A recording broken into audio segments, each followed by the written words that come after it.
Rentable, fiable, innovant.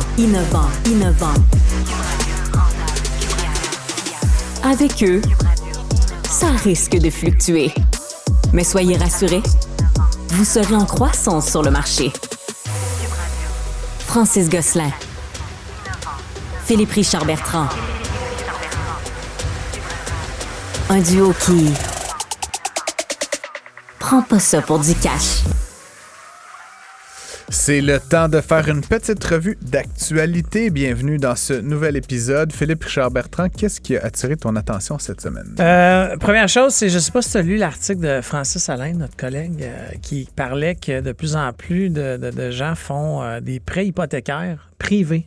Oui. Puis le privé est entre 12 et 17 %. Ça, c'est quand il n'y a pas des frais d'ouverture de dossier d'1 %. Ah, imagine! Nice! Non, mais c'est ça!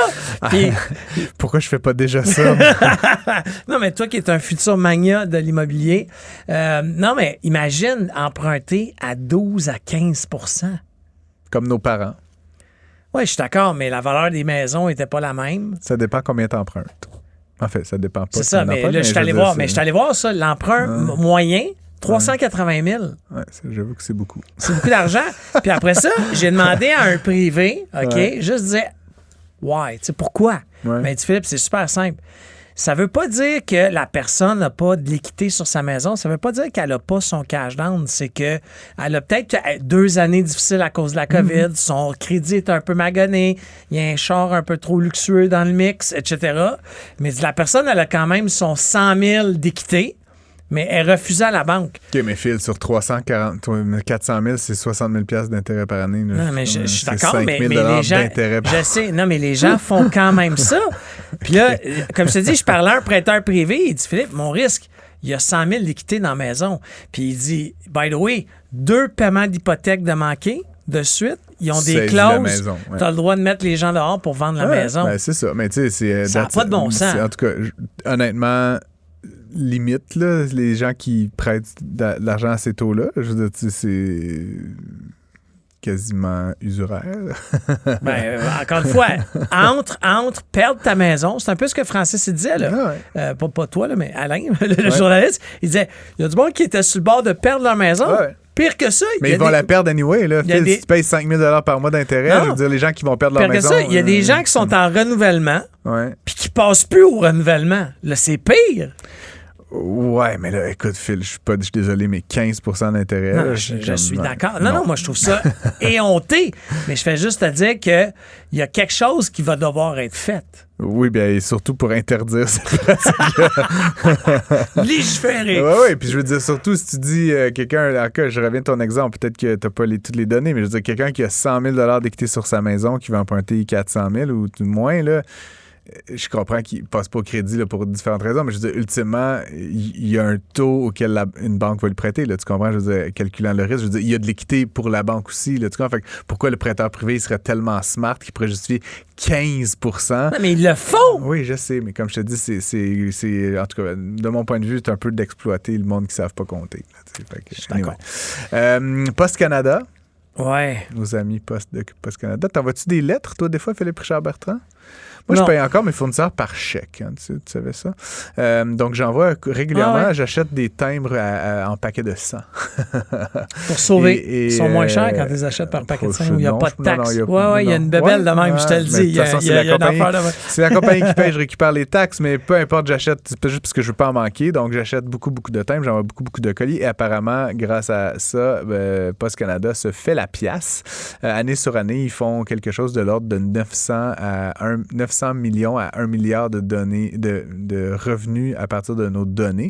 Et donc, oui, donc en début d'année dernière, j'ai le droit, ça m'avait complètement échappé, puis c'est le genre de nouvelles que j'aurais dévoré, là, mais en début d'année dernière, le commissaire à la protection à la vie privée au Canada avait donc un peu épinglé Post Canada, genre what the hell. Personne n'a donné son consentement pour ça. Et donc, ce qu'on apprenait de ces derniers jours, c'est qu'il y a un cabinet montréalais qui a intenté un recours collectif actif de 2,5 milliards de dollars contre la société d'État. Évidemment, avec cette volonté de, déjà, que la pratique cesse, mais surtout que les clients, dont toi et moi, j'imagine, là, qui se sont fait soutirer. Enfin, c'est pas soutirer. Ce qui est bizarre, c'est que, tu sais, comme, t'as-tu vraiment le choix de donner tes informations d'adresse à Poste Canada? Je veux dire, c'est le système postal. Je veux dire, c'est comme, je trouve ça tu peux pas t'en soustraire, moralement, profondément croche qu'ils étaient en train de vendre ces données. T'as pas vraiment le choix. Malgré ça, Poste Canada est dans le rouge.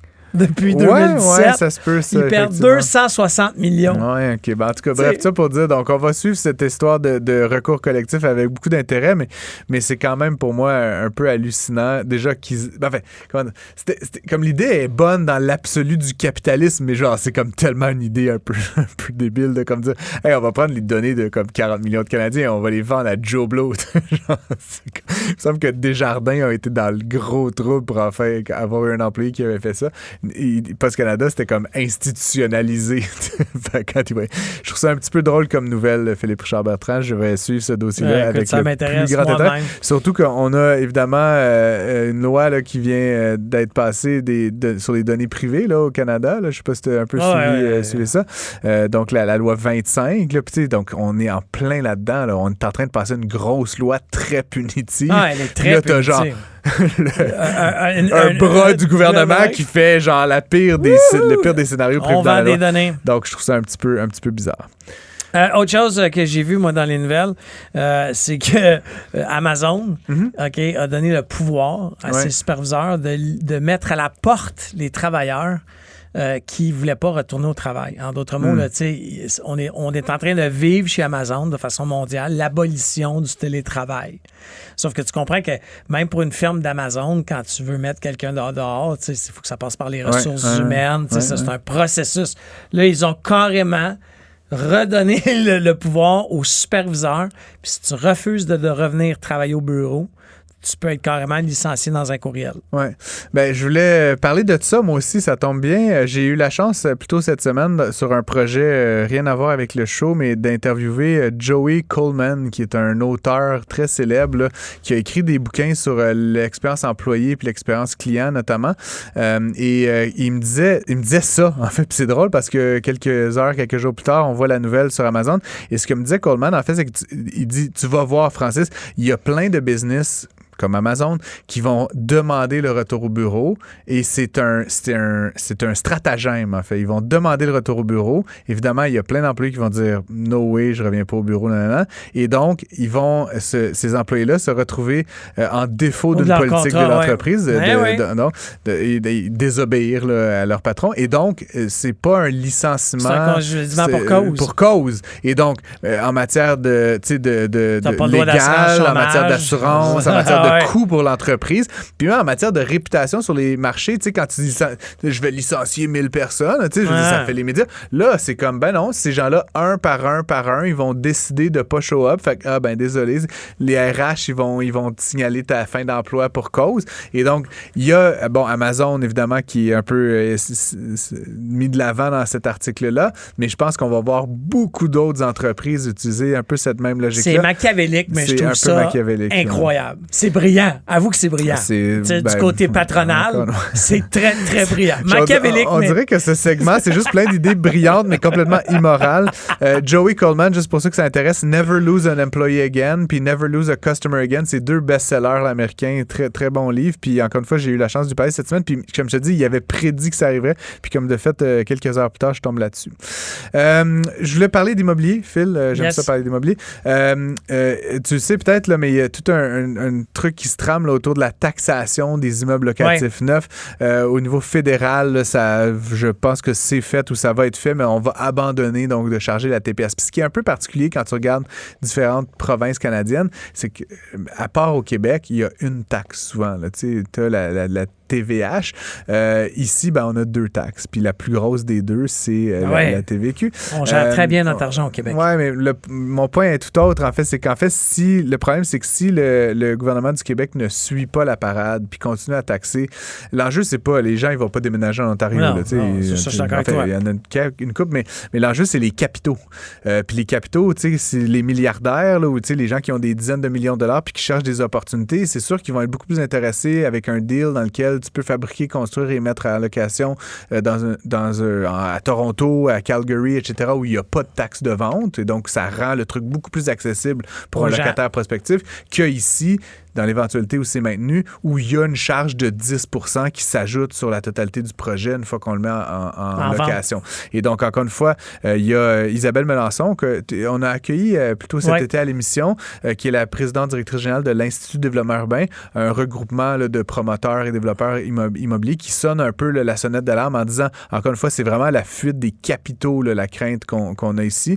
Et puis donc, tout ça, Phil, c'est un peu dans le contexte là, d'une mise à jour économique qui va être faite par le ministre de l'Économie du Québec, Éric Girard, le 7 novembre prochain, que je vais évidemment regarder avec le plus grand intérêt. Mais on se demande si M. Girard pourrait pas avoir une ouverture de ce côté-là ou annoncer peut-être une certaine réflexion, parce que ça reste que la pénurie de logement, la question de la construction, des mises en chantier au Québec et particulièrement à Montréal est très grave. En tout cas, donc on cherche des mesures. Puis l'abolition de la TVQ, ça serait une qu'on pourrait aborder.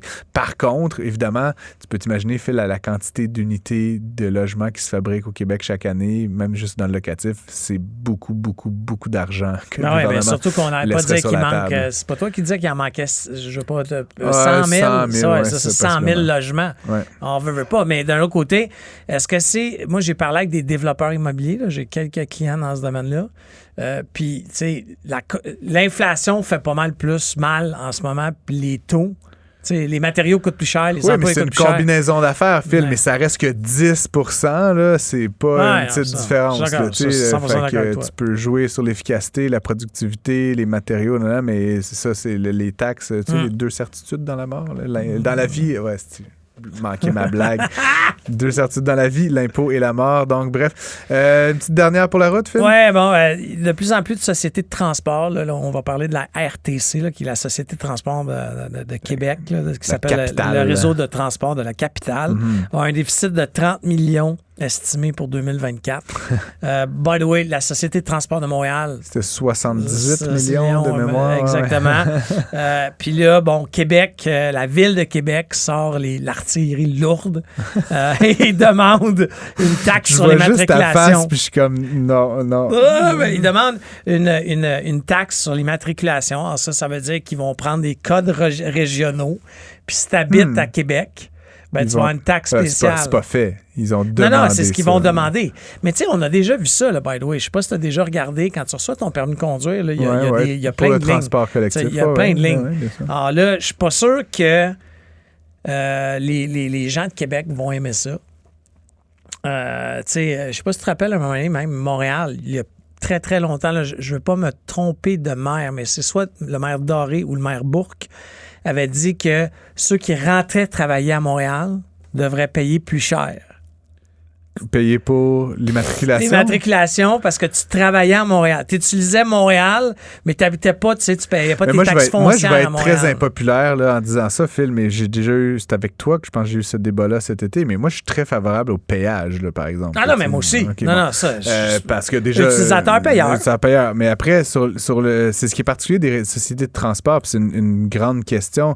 Puis tu sais, j'ai comme deux avis là-dessus. Bon, la première, c'est que depuis la pandémie, clairement, il y a moins de monde dans les transports en commun. Puis ça fait que c'est particulier, mais c'est comme faudrait mettre plus d'argent pour moins de monde. Fait que c'est contre-intuitif. Ouais. Par contre, les réseaux de transport, il y a comme un peu une prophétie autoréalisante, là, entre guillemets. Là, je veux pas faire mon petit smart, mais mettons, moi, là, j'habite sur la rive sud de Montréal, je veux venir à Montréal. Bon, le bus, il passe pas souvent. Le bus, il va pas à bonne place. Le bus, il faut que j'aille prendre un métro, puis l'autre métro, puis ça gosse. Puis finalement, quand tu sous-investis dans le transport, ça fait quoi? Ça fait que tout le monde qui vont de plein de point A à plein de point B, ils trouvent que c'est pas fiable. Il n'y a pas de boss la nuit, il n'y a pas d'autobus après 9 heures, il n'y a pas de... Fait que qu'est-ce que tu fais? Tu prends ton auto. Je veux dire, Fait que l'enjeu, c'est qu'il faut, comme idéalement, il faudrait qu'on investisse dans le transport comme encore et encore et encore et encore et encore, genre des... Un puits sans fond.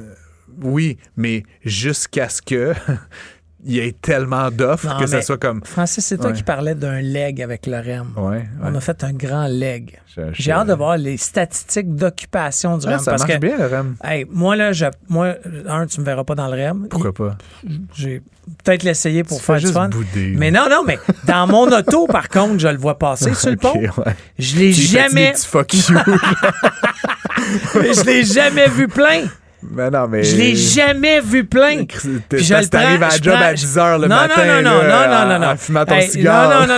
Je fais ça 2 fois par jour, prendre le pont. Ouais. Le matin et le soir, je l'ai jamais vu plein. Ben, il y a... Et même proche d'être occupé, Il y a comme du tu monde. peux voir le Il y a métro sur la ligne orange Il y a du des monde fois. qui prennent le REM, je te rassure. Ah, Bref, ok. ça pour dire, c'est un grand défi de notre ère, Phil, de figurer le transport commun. Évidemment, il y a le tramway de Québec, dont on reparlera une autre fois. Mais c'est pas fait, hein? On va essayer de dire ça Montez les comme ça. taxes, go. Monter les On est taxes. champion des taxes. Mes taxes, mes impôts, Metallica. Moi, je me demande si PSPP a pensé à ça dans son budget 1 de l'année 1 du gouvernement de notre Ouais, non, pays. non, je ne On vais va pas pas là. engager Ok. avec cette nouvelle-là. Philippe Richard Bertrand, merci et C'était bonsoir. le retour sur l'actualité. Ne ratez plus rien. Cette émission est aussi disponible en balado sur l'application ou en ligne au cuberadio.ca. Dans mon adolescence, j'étais Philippe Richard Bertrand, un grand fan de Rage Against the Machine. Oh boy. Bon, je connais beaucoup de paroles de beaucoup de leurs chansons. En fait, il chante pas, il crie. Ce fun fact pour vous dire que la question des machines m'intéresse accessoirement. Et donc, si on ramène ça en termes d'affaires et d'économie, l'automatisation, évidemment, est très importante. On dit souvent que le Québec, le Canada sont un petit peu en retard en matière d'investissement là-dessus. Et puis, ben, ça tombe bien. On a justement une des autrices d'une très intéressante étude. Manufacturier québécois, pour se transformer, il faudra miser sur les humains, pas juste sur les machines. C'est ça? Exactement. Emna Braham, directrice générale de l'Institut du Québec. Re-bienvenue à l'émission. Bonjour. Ça va bien? Juste avant de commencer, pour ceux qui nous écoutent, qu'est-ce que l'Institut du Québec? C'est pour le situer, parce qu'on se le fait pas oser. Des fois, on va vite un peu dans le sujet, mais qu'est-ce que fait l'Institut du Québec? C'est pas connu partout. L'Institut du Québec, c'est un centre de recherche en économie, mais vraiment appliqué. Donc, on essaie de porter des lunettes d'économiste, finalement, sur des débats d'actualité, des sujets d'actualité, la main-d'œuvre, le marché de l'emploi, les finances publiques, le budget, le développement économique. Et donc, on publie différentes analyses qui sont toujours disponibles sur notre site Internet. Ah, il y a beaucoup d'économistes là-dedans, je présume. On est une belle gang. Tous des comme Francis en Dont une très bonne étude datée de 2018 sur la mobilité sociale, Philippe Richard Bertrand, qui Emna me rappelait et à laquelle j'avais contribué à l'époque. Bref, as-tu, Emna, une rage contre la machine, toi aussi? Ben, une rage, disons, peut-être sur la façon dont on pose les enjeux de productivité. Parce qu'on l'entend souvent, hein, le Québec est moins productif que l'Ontario, le Canada est moins productif que les États-Unis, mais à force de le dire, on trouve pas des solutions, puis on a voulu vraiment se poser cette question de dire, ben, d'abord, si c'était aussi simple, ça fait longtemps que les manufacturiers, les fabricants s'automatiseraient, mettraient des robots, etc.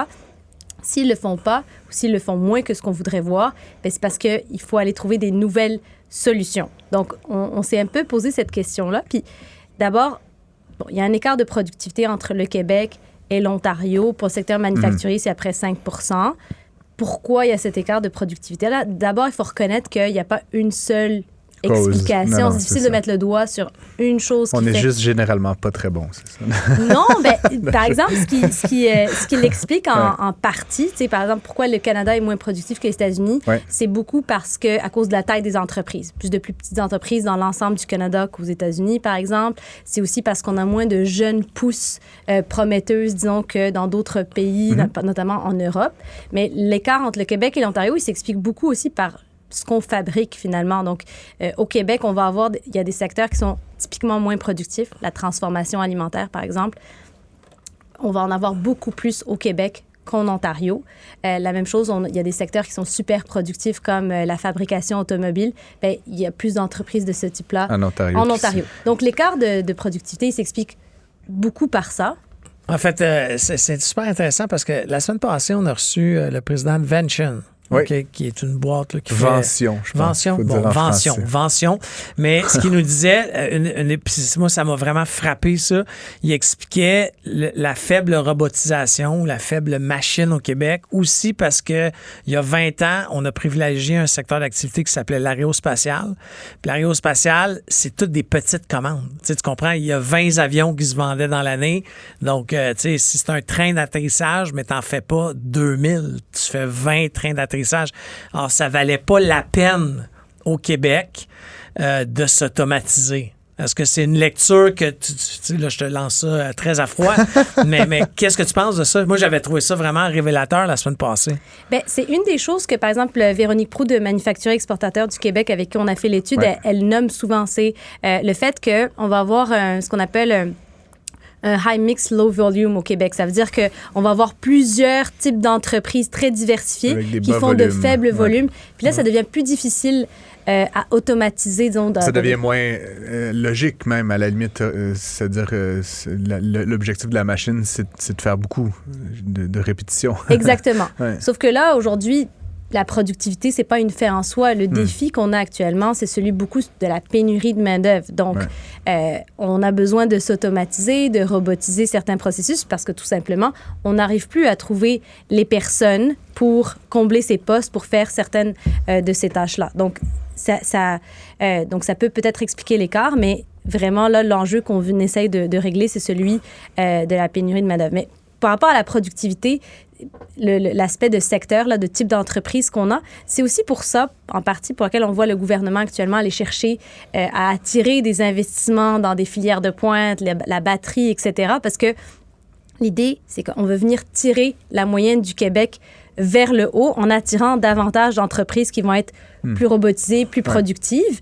Mais ça peut avoir des résultats. Par contre, ce qu'il faut reconnaître, c'est que ça ne pourra pas régler Tous les problèmes. qui sont sous-jacents à la productivité. Il va falloir aussi s'assurer que les manufacturiers qui sont déjà en opération, ils puissent se transformer pour pallier aux pénuries de main-d'œuvre, pour se décarboner également. Donc, vous publiez une étude conjointement Institut du Québec avec Manufacturiers Exportateurs du Québec. Je pense qu'il y a Fonds d'Action aussi qui est là-dedans. Donc, vous êtes 3 partenaires. Et une des conclusions, moi, qui m'a surpris, là, encore une fois, pour avoir parcouru rapidement l'étude, c'est que vous, sans les blâmer, mais en fait, vous identifiez qu'un des enjeux, c'est en fait pas un enjeu du tout de machine ou un enjeu de finance, c'est un enjeu de compétences. En fait, il y a une faible maîtrise des technologies par les dirigeants. Il y a un manque de compétences pour identifier et maîtriser ces technologies-là. Il y a des difficultés d'adaptation. Est-ce que c'est une fatalité? Là? Je dis ça là, comme un peu une incantation, mais est-ce qu'il y a des solutions à tout ça? Je veux dire, la formation, la baguette magique, là, mais concrètement, Emna Braham, qu'est-ce qu'on peut faire au Québec pour justement changer le vent de côté? Au contraire, c'est une opportunité de mettre le doigt sur ce défi-là que les entrepreneurs ont. Ça veut dire qu'il y a des leviers autant pour les entreprises elles-mêmes que pour les politiques publiques, d'essayer d'avoir une certaine bougie d'allumage là, pour aller accélérer l'investissement. Qu'est-ce qu'on va faire? Peut-être que le développement des compétences, c'est un levier qui est intéressant. Puis, ce qu'il faut reconnaître, c'est que dans cette course à la productivité, on a toujours pensé aux incitatifs financiers. Donc, on en a beaucoup des crédits d'impôt. Des subventions, des crédits d'impôt. Exactement. Pour finalement accélérer l'investissement. Mais ce que notre étude, elle révèle, c'est que même lorsqu'on en a les moyens, c'est souvent des barrières en lien avec les ressources humaines qui font qu'à la fin, on n'investit pas. Alors, un gestionnaire qui ne connaît peut-être pas les technologies qu'il peut intégrer dans son entreprise, des réticences à l'interne face à certains outils, certaines nouvelles technologies, la difficulté à adapter les travailleurs actuels à des nouveaux outils. Donc, c'est souvent des barrières, finalement, à l'investissement qui ne sont pas financiers, qui sont plus de l'ordre des compétences. Et ça vient nous faire dire que la formation, oui, puis la formation des gestionnaires encore plus pourrait être ce qui nous permettrait d'accélérer ou de faire bouger l'aiguille en termes d'investissement. Si seulement je connaissais une start-up qui faisait de la formation pour les gestionnaires d'entreprise. Je sais pas où on pourrait trouver ça. Un autre truc qui m'a frappé, plusieurs entreprises, si vous dites, se font refuser de l'aide gouvernementale et c'est pas à défaut que les sommes soient disponibles, mais ils se font refuser, soit ils remplissent pas les bons formulaires. Comment est-ce que vous expliquez quand même? C'est quand même surprenant. Je veux dire, on entend tellement ce discours que le gouvernement est là pour vous, les subventions, les d'impôt. Et ce qu'on découvre dans le rapport, c'est qu'en fait, beaucoup d'entreprises qui seraient pourtant éligibles n'obtiennent pas les fonds nécessaires de la part des gouvernements ou des différents paliers pour soutenir cette transition-là. Qu'est-ce qui explique ça? Comment est-ce que c'est possible? Je veux dire, quasiment ça me fâche là, de l'apprendre. Là. Bien, pour ce qui est de la formation, là, au Québec, ce qu'on a de l'aide financière pour une entreprise qui voudrait former son personnel. Ça passe par Emploi Québec. Un des défis qu'on a actuellement, c'est que il n'y a pas de priorisation des entreprises. Donc, pour l'instant, ce qu'on fait, c'est qu'on dit toutes les entreprises qui ont moins de 100 employés, c'est des PME, des petites entreprises, on va les aider, elles. Sauf que les entreprises de moins de 100 employés, il y en a énormément au Québec, puis c'est pas toutes qui vont nécessairement bénéficier autant de la formation. Ce qu'on dit, c'est que peut-être qu'en termes de politique publique, on aurait avantage à davantage cibler certains secteurs, certains types de formations. Comme on disait aussi, les gestionnaires, c'est vraiment intéressant parce que dans le secteur de la fabrication en particulier, ce qu'on voit, c'est que c'est un profil qui est... On a énormément de gestionnaires dans la fabrication, en fait, des gestionnaires de haut niveau ou de première ligne. C'est à peu près 6 % de l'emploi du secteur manufacturier, c'est des gestionnaires. Donc, c'est des gens qui vont décider comment on organise la ligne de montage, c'est qui vont décider quelle machine on utilise, qui vont informer les gestionnaires plus haut sur plein de décisions. Et donc, les former, eux, ça a vraiment un effet de ruissellement parce que non seulement ils sont nombreux dans le secteur manufacturier, puis en plus, c'est eux qui vont décider des technologies, des machines qu'on va installer. Donc, c'est un des exemples de priorisation qu'on pourrait avoir pour dire, est-ce qu'on a des politiques publiques, on a de l'aide financière pour les entreprises pour se former? Est-ce qu'on peut s'assurer que ça ait davantage d'impact puis qu'on mesure cet impact? Bien, dans une entreprise dans laquelle je suis impliqué en termes de relève entrepreneuriale, là, où on fabrique... c'est la même que la semaine passée, ça? Non, c'est pas la même. On en a 7 donc, dans le portefeuille, mais on a fait un projet, on a déposé un projet de 500 000 $ où on a besoin d'aide financière d'entreprise profitable, des belles marges, etc. Puis on s'est carrément fait dire par le gouvernement, vous faites de l'argent, vous n'avez pas besoin de ça. Là, moi, je suis monté aux barricades à dire, on va arrêter de faire de l'argent si on n'automatise pas certains processus. Par contre, ils aident un paquet d'entreprises moribondes. On fait juste penser à Métro Média, là, qui a obtenu, le journal Métro a obtenu 1,3 million avant de fermer. Je suis pas sûr qu'il y a beaucoup de robots là-dedans. Oui, je sais quand même, mais ils ont obtenu 1,3 million. Je suis content de voir qu'il y a des gens, que ce soit l'Institut du Québec, qui proposent des façons de prioriser les dossiers. Parce que pour certaines entreprises, c'est beau de te sortir du trouble. Ça, c'est une aide d'urgence. Mais il ne faut pas oublier celles qui vont bien, mais qui risquent d'aller mal s'ils n'automatisent pas. Ça nous fait un passage intéressant, Phil, parce que dans l'étude, toujours, vous parlez justement de cette espèce de spirale, en fait, que les organisations qui n'ont pas les connaissances, qui n'investissent pas en automatisation, ont plus de difficultés à attirer du personnel qualifié, et donc ils font des moins bonnes marges, et donc ils ont moins d'argent pour investir dans le... Et donc, il y a un peu ce que Philippe décrivait, là, quelque part, qu'il y a une spirale, un cercle vicieux, si on peut dire comme ça, qui guette là, certains secteurs entiers de l'économie québécoise, Emna. Exactement. Ce que notre analyse elle révèle, c'est que les entreprises ou les secteurs qui ont le moins investi dans les dernières années, c'est ceux qui ont le plus de difficultés à recruter aujourd'hui. Donc, qui ont, par exemple, le plus grand nombre de postes vacants. Donc, et donc, ce qu'on voit, c'est qu'ils sont vraiment aux prises avec des enjeux. D'une part, ils ont du mal à recruter parce que les travailleurs québécois ont l'embarras du choix actuellement en termes d'emploi, puis ils sont de plus en plus scolarisés. Donc, pour les postes d'entrée, les postes qui sont plus faiblement scolarisés, c'est plus difficile de recruter. Puis en même temps, étant donné qu'ils n'ont pas investi, ils ont du mal à avoir les marges nécessaires, notamment parce qu'avec des coûts de main-d'œuvre qui vont être de plus en plus élevés, dégager des marges pour investir dans des nouvelles technologies, de la nouvelle machinerie.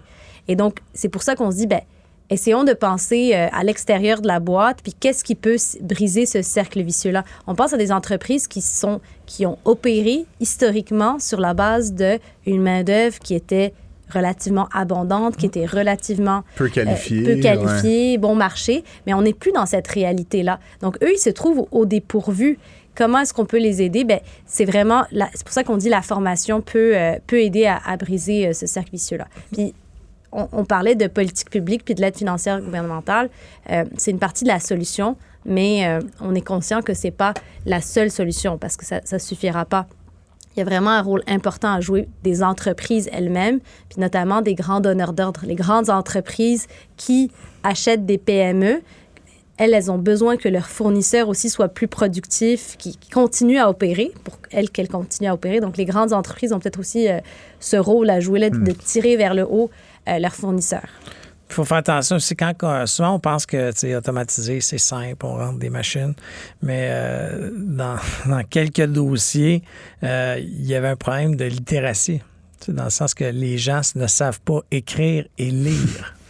Honnêtement, on est à un autre niveau. Non, je sais, mais tu changes la vrai, machine ou est-ce que d'habitude tu pressais quelque chose qui là, il y a un écran tactique d'ordinateur avec des trucs décrits. Même si c'est des boutons, il faut que tu sois capable de les lire. Il y a beaucoup de ça, même au Québec. Scripts, des nouvelles c'est routines, essentiel. Ouais. C'est essentiel. Puis ce qu'on voit, c'est que oui, tu as besoin d'identifier c'est quoi la technologie que tu implémentes puis de l'implémenter correctement. Ça, c'est une chose. Après, tu as besoin de t'assurer que aussi la maintenance de ces machines, c'est plus la même chose de maintenir une ancienne machine d'une nouvelle machine qui est connectée, qui a besoin de certaines compétences nouvelles là, pour maintenir ces nouvelles technologies-là.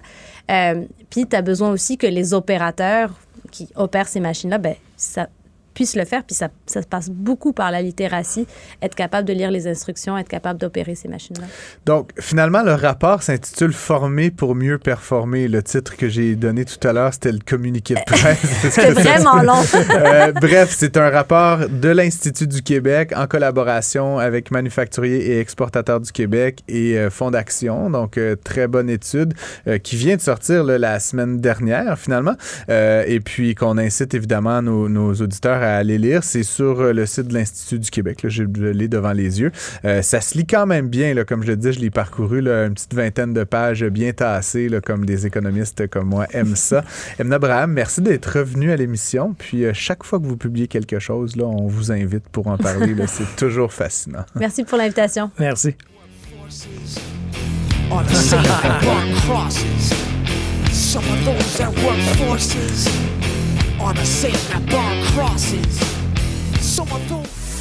Un flux sans interférence. Pour une écoute plus que rentable. Prends pas ça pour du cash. On a un parfait équilibre à cette émission entre l'économie et l'entrepreneuriat, Philippe Richard-Bertrand, je trouve. Et pour donc ce segment entrepreneuriat, on a décidé d'inviter Déborah Charenfant. Déborah qui est directrice régionale, femme entrepreneur Québec et Atlantique à la Banque TD. Ça fait un moment que je connais Déborah et je pense que c'est la première fois qu'on fait de la radio ensemble. Effectivement. Est-ce que tu es excitée? Très. Très excité. Surtout Parfait. que je ne sais pas à quoi m'attendre. Bon, on va commencer avec des questions faciles. Qu'est-ce que ça mange en hiver, une directrice régionale, femme et entrepreneuriale à la Banque TD? Oh mon Dieu! Pas mal de choses, mais je te dirais... L'hiver est métaphorique. Hein? Pendant toutes les autres saisons, incluant l'hiver, je te dirais pas mal de choses. Principalement, c'est du développement des affaires à l'interne et à l'externe. Philippe devrait savoir un petit peu là-dessus parce qu'on travaille beaucoup à l'externe. Entre autres, une de nos stratégies qui est d'outiller les banquiers et banquières à l'intérieur de la banque. C'est avec une formation, une accréditation qu'on appelle pour mieux les sensibiliser un peu aux obstacles de l'entrepreneuriat féminin pour nous assurer que, comme représentant de la banque, comme à l'intérieur de la banque. Exactement, parce qu'on est quand même... Ouais, je connais un peu le produit, comme c'est nous qui l'avons conçu. Tout à fait, exact. Ah oui, OK. Je veux dire, c'est moi qui ai invité Déborah. Je c'est ça qui est drôle. Je ne connaissais pas cette cliente. affaire. Tu parlais d'équilibre tout à l'heure, donc l'équilibre a plusieurs dimensions, Francis. D'accord. Et donc, vous sensibilisez à l'interne et à l'externe, définitivement auprès de nos clientes et de nos prospects pour nous assurer effectivement d'être la meilleure banque pour les femmes entrepreneurs. Donc, on le fait de différentes façons, que ce soit avec des partenariats avec des organisations externes qui travaillent déjà avec les femmes entrepreneurs pour nous assurer vraiment d'être présents sur tout le parcours du démarrage et du développement de leur entreprise. Donc, ça peut représenter du soutien au coaching, au mentorat, à la formation et même au financement, bien évidemment, parce qu'on demeure une institution financière. C'est une banque.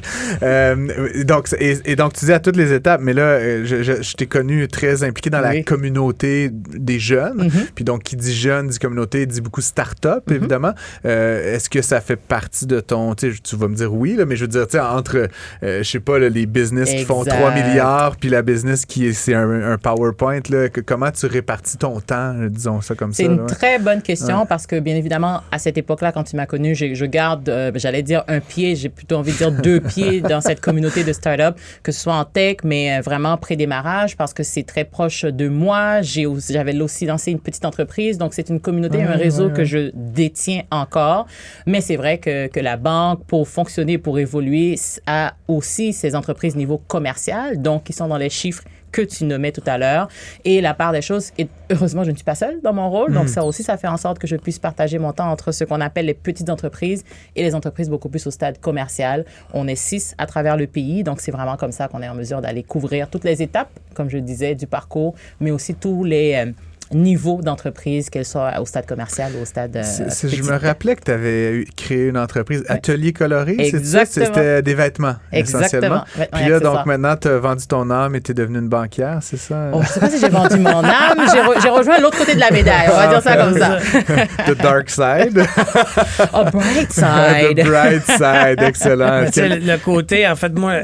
Nous, quand on avait été contactés à l'époque, là, je parle de mon entreprise, pour partir ce programme-là, on avait trouvé ça vraiment intéressant parce que c'est une première là, au Canada qu'une banque décide de faire une accréditation pour ses banquiers internes parce que les banquiers, faut pas se cacher, les femmes ont des challenges en affaires et en ont, puis je suis pas gêné de le dire, puis je trouve pas ça normal, mais ont plus de challenges qu'un homme va avoir. Tout à fait, alors, ça fait partie des les banquiers de comprendre cette réalité-là.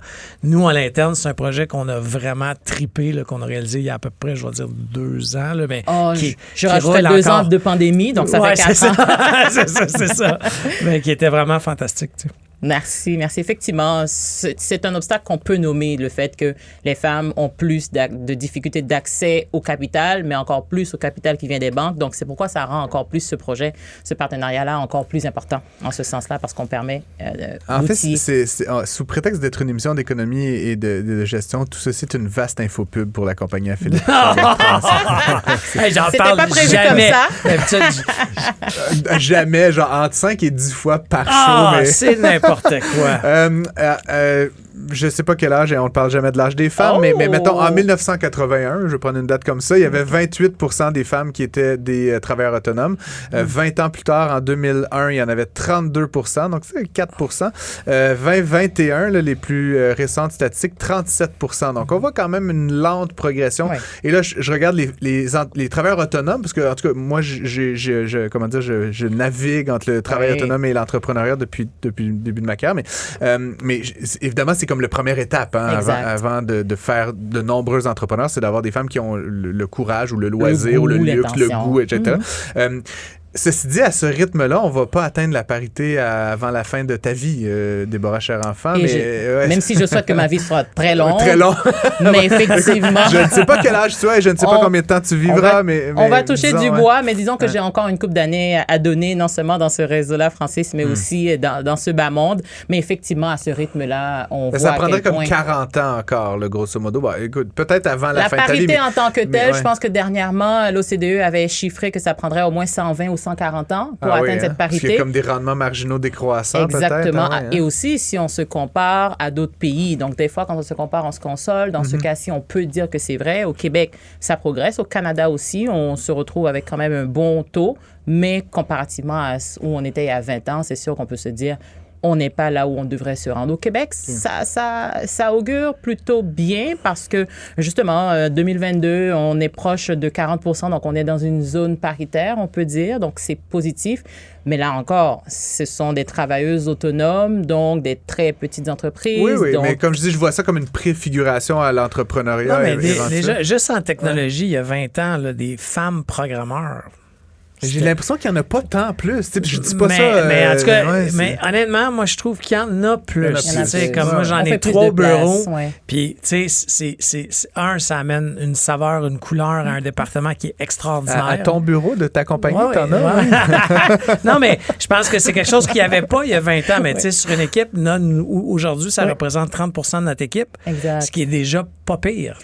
Qui sont un peu les statistiques globales, j'ai envie de dire, entre 20 et 30 % surtout dans ce métier-là. Mais il y a quand même tellement d'initiatives qui ont été faites dans ce sens-là, dans le monde d'estime, pour encourager les femmes à aller vers ces métiers-là, ces carrières-là, mais aussi au niveau des études. Donc oui, on n'est pas en zone paritaire, particulièrement dans la zone technologique, mais ça avance. Mais c'est une progression lente et c'est là où le bas blesse. On a accueilli récemment 2 experts sur la question du repreneuriat, dont on a fait quasiment toute une émission là-dessus. J'ai aussi, moi, c'est très personnel, mais j'ai eu la chance de m'entretenir avec Sophie Boyer, qui est la PDG de Hotvic. Je ne sais pas si tu connais, c'est des beaux manteaux d'hiver. Ouais, vraiment beaux manteaux. Oui. Et j'ai appris par le fait que ma blonde avait un Hotvic, parce que je ne portais pas attention à ça. Elle me l'a bien fait savoir. Bref, de manière générale, le repreneuriat le repreneuriat prend vraiment une importance plus grande dans l'économie québécoise. C'est quoi les particularités de ça côté féminin? Est-ce qu'il y en a? Il y en a, je te dirais même de 2 côtés. Il y en a parce que c'est une façon, en fait, d'encourager plus de femmes à partir en affaires. Parce que souvent, même si elles ont l'intention, elles passent très peu souvent à l'action. Moins que les hommes. Moins que les hommes, exactement, pour toutes sortes de raisons. Aujourd'hui, on pourrait citer l'inflation et les mauvaises conditions, mettons, économiques. Mais de façon générale, le repreneuriat, c'est une piste de solution pour encourager plus de femmes à, justement, faire un transfert d'entreprise, une entreprise qui fonctionne, qui a une base de clientèle et qui est probablement en phase croissance. Ça, c'est la première chose. Et l'autre chose aussi, quand on regarde les caractéristiques dites féminines, quand on regarde l'entrepreneuriat, le manque d'estime de soi, le manque de confiance, le manque de réseau, le fait de pouvoir acheter une entreprise qui existe déjà et qui a une base solide, une fondation, ça rassure plusieurs femmes de se dire, bon, mais au moins, je vais pouvoir compter sur non seulement une équipe, mais aussi une communauté, un réseau, mais aussi une base de clientèle. Donc, je n'ai pas à partir de zéro. Donc, des 2 côtés de la médaille, très rapidement, ce sont des aspects positifs qui rendent le repreneuriat assez attrayant pour les femmes. Et donc, est-ce qu'il y a des mesures financières? Vous êtes dans une banque? Dans une banque. Beaucoup.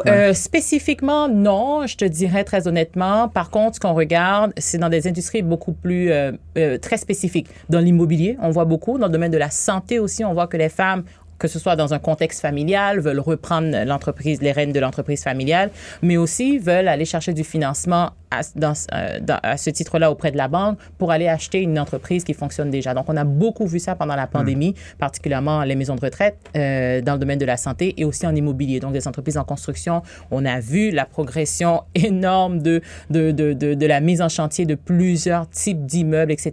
Donc, là aussi, on a vu une progression des femmes immobilier et construction et aussi dans le domaine de la santé. On avait reçu à un moment donné, là, je ne me rappelle plus de son nom, mais une des gestionnaires, une des propriétaires de Pizza Salvatore. Oui.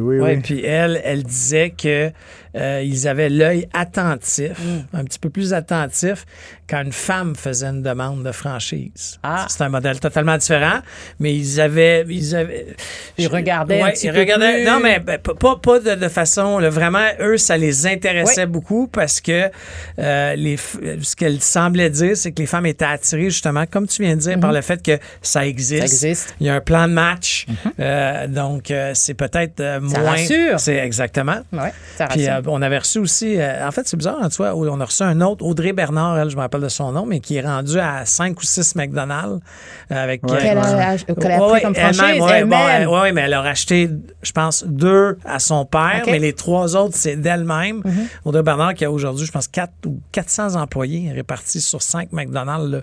Ça commence à être intéressant, mais encore une fois, elle nous disait, dans son entrevue, c'est l'aspect carré. Exact. Il y a un playbook. Je savais dans quoi je m'embarquais. Puis après ça, j'ai juste... C'est ça? C'est ça qui aide. Tout est déjà tracé. Donc là, mais tu penses-tu que c'est un genre de prérequis? Ben, pas prérequis, mais est-ce que c'est ce que les femmes recherchent, sans généraliser, là? Sans généraliser, je ne vais pas généraliser parce qu'effectivement, c'est pas quelque chose que les femmes recherchent de façon systématique. Parce que là encore, ça c'est une autre des caractéristiques de l'entrepreneuriat féminin, étant donné que les femmes, là je vais faire de la généralisation, vont aller dans certains secteurs spécifiques, domaine des services, de l'alimentation, restauration, etc., vont attendre plus longtemps en termes d'âge pour lancer leur entreprise, pour des raisons qu'on devine, conciliation travail-famille, elles veulent sécuriser la famille avant, etc., le couple, et aussi pour des raisons, comme je disais, d'estime de soi. Donc, il faut que tous ces éléments-là soient réunis pour que finalement elles se lancent en affaires. Et quand ce moment arrive, c'est pour se dédier à une passion qui, en général, ne se retrouve pas dans une entreprise qu'elles vont récupérer, qu'elles vont reprendre ou au sein de laquelle elles vont faire un transfert d'entreprise. Donc, elles veulent démarrer from scratch parce que là, elles se disent, c'est le moment pour moi de me consacrer à ce que je veux, quelque chose qui représente mes valeurs, mes passions. Donc, on va retrouver quelqu'un qui va vraiment démarrer quelque chose qui lui fait plaisir, qu'elle peut contrôler. Donc, c'est pourquoi, encore une fois, on retourne au début, plus de travailleuses autonomes, parce que là, elles ont le contrôle sur la croissance de leur entreprise, ce qu'elles veulent, ne veulent pas faire. Donc, même si le reprenariat a des incitatifs intéressants pour les femmes, là encore, on risque de retrouver de moins en moins pour les raisons que je viens d'expliquer, parce que naturellement, quand une femme va partir en affaires, elle va regarder tous les aspects, le timing, le financement, est-ce que ça correspond à mes passions et à mon emploi du temps, et bien évidemment, est-ce que c'est quelque chose que je peux... dans lequel je peux traduire mes passions. Intéressant. On a un autre invité. On va faire la liste. Retour sur nos invités. Cet été, un autre invité extraordinaire, puis ça me fait un peu une passation vers ma prochaine question qu'on a reçue cet été, c'est Louis-Edgar Jean-François, que tu connais, je pense très bien, Déborah. Oui. Louis-Edgar qui est à la tête du groupe 3737. Puis je voulais te poser la question, parce que femme, noire, oui, hein, c'est quand même un autre élément souvent de discrimination. On parle d'accès aux capitaux, d'entrepreneuriat.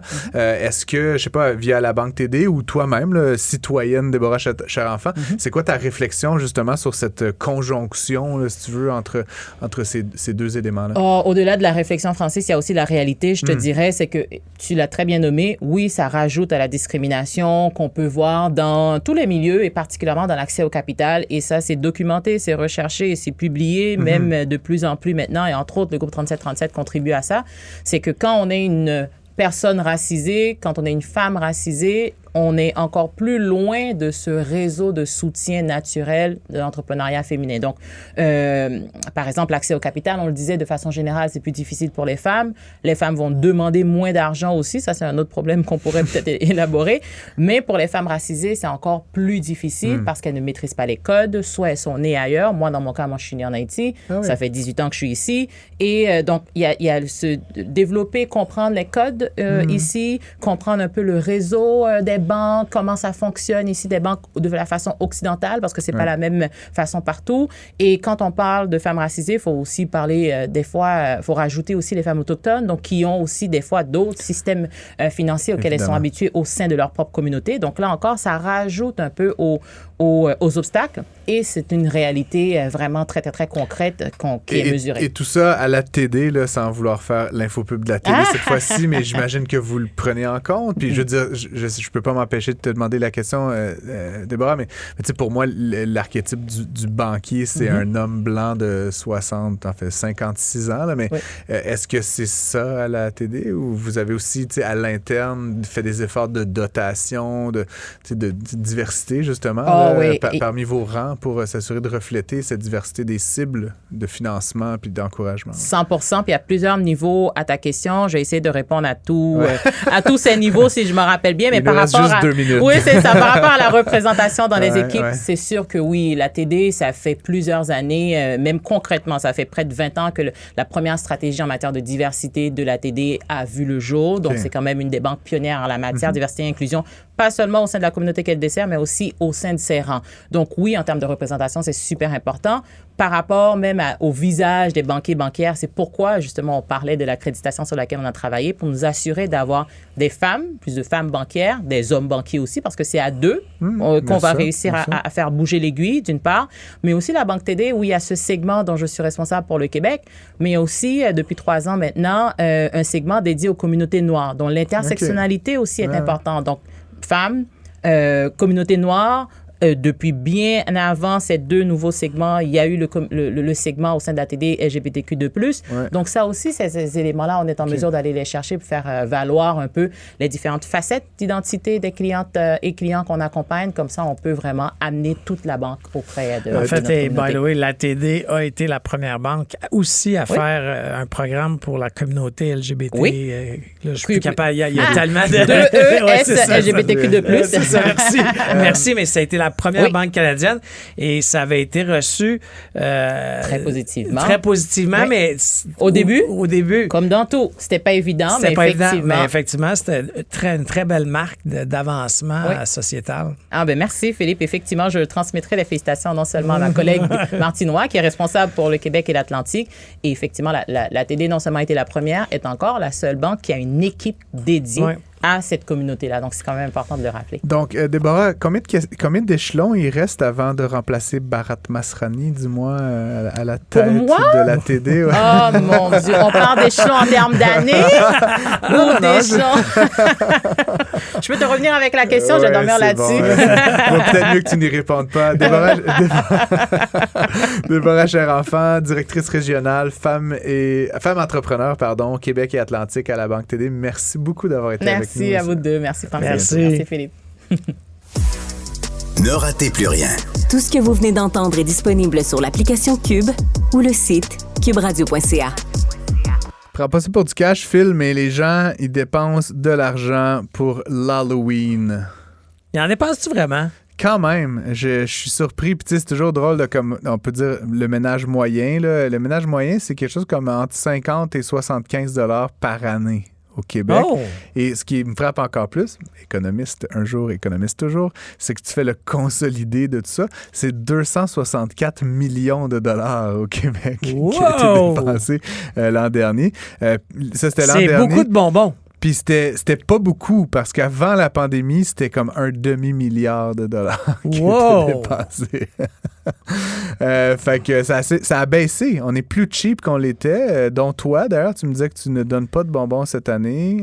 Tu ne te En fait, depuis que mes enfants ont l'âge de ne plus passer l'Halloween, on est plutôt calme. Avant ça, pas, toi. non, Tu au travail, tu vas pas voir ton client habillé en Zorro, Bonobo. Je vais peut-être faire une joke la journée de l'Halloween à l'émission de Benoît Dutrisac. Tu vas t'habiller comment? Je sais pas, peut-être en Benoît Dutrisac. Je sais pas de quoi ça se supposé avoir l'air, un Benoît Dutrisac standard, mais ça pour dire, plus encore, aux États-Unis, c'est un marché de 13 milliards de dollars. Donc, c'est très intéressant. Puis, si tu décortiques, c'est de l'argent, ça décortiques un petit peu ça, Phil, c'est intéressant. 96% des gens qui dépensent, là, ou en fait du montant dépensé, excuse-moi, c'est des bonbons, évidemment. Non, c'est pas vrai. 96% des gens qui dépensent en bonbons. Fait que ça, c'est comme tout le monde qui dépense un peu d'argent achète minimalement des bonbons. Okay. Après ça, 77% achètent des décorations. Ça, c'est la l'autre citrouille, affaire. La citrouille, la grenouille, je sais pas quoi. 69% achètent des costumes. Donc, le costume Benoît Dutrisac là, chez Fiesta, Fiesta Town. Et 35% achètent des cartes de souhait. Là, des cartes de souhait d'Halloween. Je te souhaite un Halloween très... OK. Très orange. OK, ouais, c'est ça, c'est weird, hein? Je sais même pas, je peux même pas qu'elle arrive avec une blague concernant. Bref, ça pour dire, les Québécois, en moyenne, comme je le disais, dépensent entre 50 et 75 $. Là, ça varie d'une année sur l'autre. Moi, j'ai un petit garçon d'1 an. L'année dernière, c'était comme un blob, là, mais cette année, il marche, puis tu sais, il rigole, puis tout ça, puis il blablote. Fait que là, on a décidé, c'est l'Halloween. Là, c'est comme son premier Halloween. Fait que là, j'ai acheté un petit costume. 35 $. Fait que là, ça va. Mais là, on a acheté une maison aussi, nous, l'été dernier. Puis là, c'est mon premier Halloween, en fait. Depuis que j'ai plus 12 ans, là, c'est comme mon premier Halloween. C'est terrible. Honnêtement, là. Fait que là, j'ai acheté 2 citrouilles. Ça a coûté 12 $. Fait que là, je suis rendu à 47. Mais là, j'ai acheté genre une araignée géante. C'était 23,99 $. Fait que là, je suis rendu à 60. Mais là, je me suis pas déguisé, moi, là-dedans. Là. Fait que là, puis je me suis acheté... des bonbons. Puis là, j'arrive. Je me suis acheté un suit de Darth Vader. Là. C'était comme 125 $, là, parce que, tu sais, je vais pas mettre le petit suit là, de chipette. Le suit du Walmart en papier. Gosselin, là, je vais comme live up to my my reputation. Fait que là, un suit de Darth Vader. Puis là, j'étais sur Amazon hier soir tard, puis j'étais un peu fatigué, puis zombie, puis je me suis dit, ça serait nice d'avoir une machine à fumer. Puis là, je suis rentré comme dans une espèce de trou de pirate. Là. Puis là, j'ai acheté... j'ai regardé les machines à fumer différentes. Ça veut dire qu'il y avait comme un indicateur là, du fumé par pouces cubes, là, une affaire de même. Ça va comme de 2000 à 23 000. Puis là, comme, fait que tu vas sur Amazon, mettons, puis là, t'es comme, 2000 fumées par pied. Je me rappelle plus c'est quoi l'indicateur, mais en tout cas, 2000, c'est chipette. Puis évidemment, c'est les machines à fumer qui te vendent comme 25-30$, puis ça va durer un Halloween. Puis c'est pas. Là, je me dis, moi, je veux comme une machine à fumer dans la vie. Tu sais, je veux comme être le gars dans mes amis qui a une machine à fumer. Fait que là, j'ai checké, puis là, j'ai trouvé une qui fait 9000 boucanes par pied cube. Puis là, tu peux t'imaginer que c'est comme top of the line. Tu sais, il y a comme la mienne, puis genre celle de Madonna, là, tu sais, comme j'ai pas loin après. Bref, ça m'a coûté 175$ ma machine à fumer. Fait que là, je suis rendu à comme pas loin de 300$. Puis là, il faut encore que j'achète des bonbons. Là, tu sais. Puis là, fait que je me pose une question. OK, on finit là-dessus, Phil. Combien d'enfants vont venir à ma porte? Ben, en fait, je pensais, j'ai essayé d'avoir ton adresse pour la donner en ondes. Pas en ondes, merci. Mais mettons que j'habite dans un quartier résidentiel d'une banlieue cossue de Montréal. Chez les riches. Et une rue relativement passante où il y a des unifamiliales, OK? Une après l'autre, après l'autre, après l'autre. Puis je te dirais que sur ma rue, il y a au moins 50% des maisons qui sont décorées. Là, fait que tu sais que tu as un jackpot. Écoute, j'habitais quand j'étais jeune dans ton coin. Ben, quelqu'un me faisait valoir 100 enfants que tu vas recevoir. 100? Ouais, tu vas en recevoir 100. Je trouve que t'es conservateur. Honnêtement, je pense que ça va être plus que 100. Oh, t'es mieux d'avoir bien des petits kits. J'ai bien des petits kits. Puis là, fait que ma blonde, elle voulait acheter 2 affaires. Elle voulait acheter des sacs de chips puis des barres de chocolat. Fait que je suis comme, c'est nice. Comme ça, quand les jeunes vont arriver, on va leur donner le choix. Puis là, elle m'a regardé genre avec un regard de mort. Mais là, Francis, on va pas leur donner le choix. On va leur donner un de chaque. C'est comment l'économiste versus la maman marketing. Bref, tout ça pour dire, ça sera intéressant de voir comment ça se passe. On aura sûrement les résultats après la fête. De toute façon, on va toujours bien falloir commencer à parler de Black Friday dès la semaine prochaine. Après l'Halloween, on commence à claquer du gros cash sur la carte de crédit. Mesdames et messieurs, c'était notre petite revue Halloween. Si vous avez des questions, évidemment, vous pouvez nous écrire studio@cube.radio.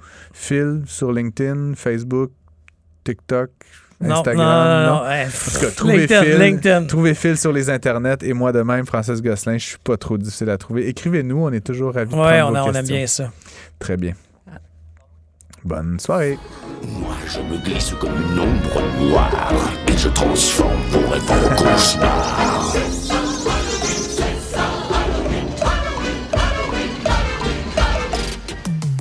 Ne ratez plus rien. Cette émission est aussi disponible en balado sur l'application ou en ligne au cuberadio.ca.